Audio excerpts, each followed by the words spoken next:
Hello everyone, welcome you all to Banking Fluent NK. So in this video I'm going to discuss about three things. First is that maybe you are listening that SBI clerk has been postponed. तो first of all मैं आपको एक चीज़ बता देती हूँ, कई बच्चे बहुत सैड फील कर रहे हैं कि SBI clerk postpone हो जाएगा.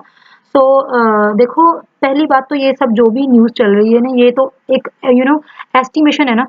हो सकता है कल ही आपका नोटिफिकेशन आ जाए, हो सकता है आपको 2-3 महीने के बाद आए, है ना. तो मतलब एक्सपेक्टेड है. और ये भी कहा जाता है जिन्होंने एक्सपेक्ट करके बताया है उनका वो काफ़ी सही रहता है उनका एक्सपेक्टेशन.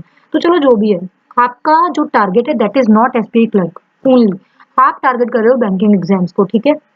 देखो, अगर एसबीआई क्लर्क नहीं आता, RRB clerk and RRB PO तो आ जाएगा ना उससे पहले.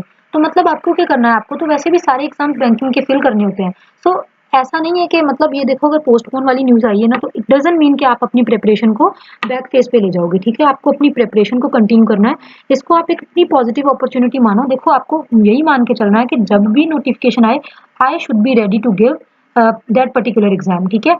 तो बस आप अपने आप को एग्जाम रेडी रखो. नोटिफिकेशन कभी भी आ सकता है, अगर वो नहीं आएगा तो कोई और आ जाएगा, दैट इज इट. लेकिन इतनी बात मेरी पक्का कर लो कि अगस्त के बाद, अगस्त से लेके दिसंबर जनवरी तक आपके जो एग्जाम्स हैं वो होने हैं, पक्का पक्का होने हैं. तो आपको अपना ये रखना है कि अगस्त में आपका बैंकिंग एग्जाम है, चाहे वो एसबीआई क्लर्क है, आरआरबी क्लर्क, आरआरबी पीओ है, कोई भी हो, हमें उससे फर्क नहीं पड़ता.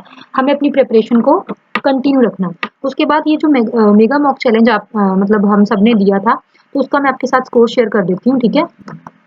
सो एसबीआई क्लर्क 2022 प्रीलिम्स का मेगा मॉक चैलेंज था, ग्रेड अप के ऊपर था ये, बायजूस ग्रेड अप.